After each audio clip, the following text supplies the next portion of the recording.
வணக்கம் தாயகம். Let's go. எங்க போறது? நாளைக்கு கண்டிப்பா நம்ம தெய்வல ஜூக்கு போறோம். சொந்தக்காரங்களை பார்க்க போறீங்களான்னு மட்டும் கமெண்ட் கொடுக்காதீங்க. பழைய ஜோக். ஆமா.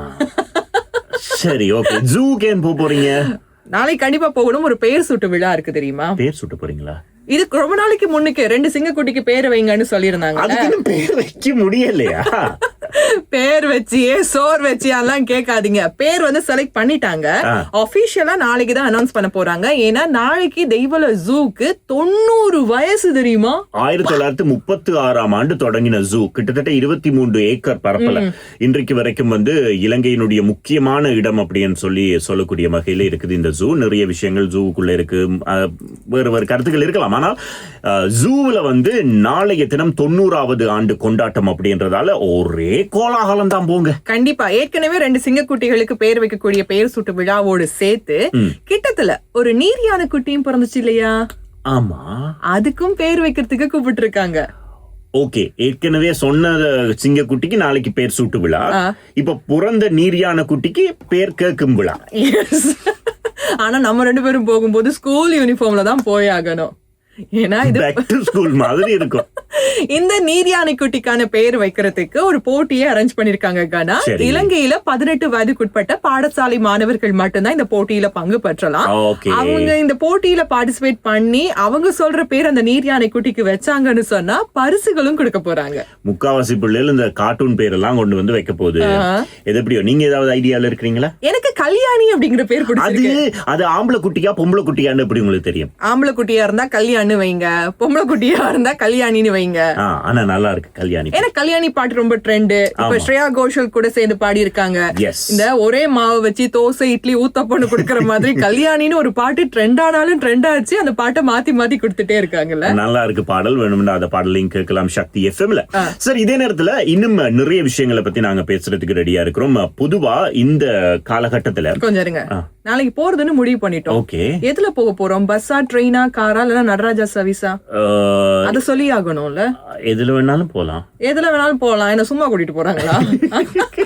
இங்க இருந்து நடந்து போற தூரத்துக்கே ஆட்டோ எடுத்தா மீட்டருக்கு மேல 20 ரூபாய் எக்ஸ்ட்ராவா நீங்க கொடுக்கணும்ன்றாங்க. ஓகே, இப்போ வந்து ஆட்டோ சாரதிகள் வந்து ஒரு முடிவா சொல்லி இருக்கிறாங்க. என்ன முடிவு? நீங்க வந்து திடீரென்று இப்ப எரிபொருள் விலையை கூட்டுவீங்க, திடீரென்று குறைப்பீங்க. நீங்க நினைச்ச மாதிரி கூட்டி குறைக்கிறதுக்கு நாங்க என்ன சொல்றது, நாங்க வந்து ஒத்து வர முடியாது. அதனால நாங்க எல்லாமே வந்து அதே விலை தான் இருக்க போறோம். முச்சக்கர வண்டி கட்டணங்கள்ல மட்டும் குறைவே எதிர்பார்க்காதீங்கன்றான். ஏன்னா ட்ரைஷோ டிரைவர்ஸை பொறுத்த வரைக்கும் ஒரு கிலோமீட்டருக்கு 16 ரூபாய் நஷ்டத்துலதான் ஓட்டிட்டு இருக்காங்களா. நம்புற மாதிரியா இருக்கு இந்த சொல்றாங்க.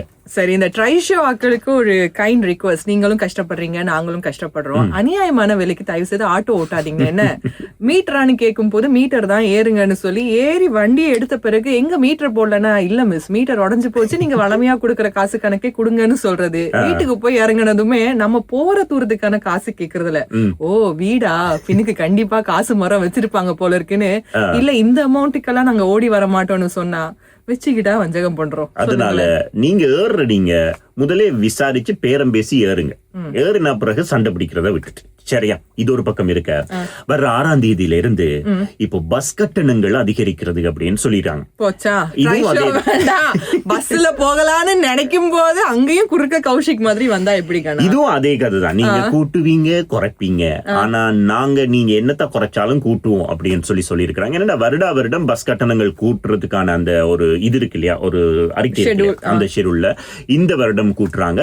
இதுவரையில் 30 ரூபாவுக்கு போன நீங்க இனி 34 ரூபாவுக்கு போகலாம். கண்டிப்பா நமக்கு 40 ரூபாய் தான் நம்ம கொடுக்க போறோம். அதோட பேலன்ஸ் காசு வர போறது கிடையாது. அப்படியே வந்தாலும் 5 ரூபாய் கொடுப்பாங்க. மிச்சம் 1 ரூபாய் நம்ம எதிர்பார்க்க கூடாது. அதுதானே? அப்படியே யோசிக்கிறீங்க. எல்லாத்தையுமே பாசிட்டிவா யோசிங்க. எப்படி? நீங்க ஏன் அவர் மாத்தி தருவார் காசுன்னு யோசிக்கிறீங்க? நீங்க மாத்தி கொண்டு போங்க 4 ரூபா. சரி, வெள்ளி செவ்வாயில எங்கேயாவது கோயில் வாசல்ல உட்காருவோம், அப்பதான் சில்லறை கிடைக்கும். இல்ல நீங்க உட்கார தேவையில்ல, உட்கார்ந்து இருக்கிறவங்கள்ட்ட போய் மாத்தி எடுத்துட்டு வாங்க. என்னம்மா எங்க வாழ்க்கையில காம்படிஷன் கொடுக்கறதுக்கு வந்துட்டியான்னு யோசிப்பீங்க. சோ இலங்கையை பொறுத்த வரைக்கும் பஸ் ஃபேர்ஸ் எல்லாமே 30 ரூபாயில இருந்து 34 ரூபாவாக அதிகரிக்கப்படுது. 100 கிலோமீட்டர் வரையிலான பயணங்களுக்கான பேருந்து கட்டணங்களை 12% 20%, 100 கிலோமீட்டருக்கு மேற்பட்ட தூர பயணங்களுக்கான கட்டணங்களை 20% அதிகரிக்கிறதுக்கு தீர்மானிச்சிருக்காங்க. சரி, அப்ப நாங்க இதோட நிறைவு செய்து கொள்வோமா? கண்டிப்பா. அதுக்கு முதல்ல இந்த வீடியோ பார்த்தவங்க நீங்களும் சொல்லுங்க, தெய்வல ஜூல இருக்கக்கூடிய நீர் யானை குட்டிக்கு என்ன பேர் நீங்க வைக்கிறதா இருந்தா வைப்பீங்க? ஓகே, இந்த வீடியோக்குள்ள நீங்க கமெண்ட் போடுங்க. சரி, அப்ப நாங்க நாளைய தினம் சந்திப்போம். ஒவ்வொரு நாளும் காலையில 6 மணில இருந்து 10 மணி வரைக்கும் சக்தி FM-ல வணக்கம் தாயகம் கேளுங்க. வணக்கம் தாயகம்.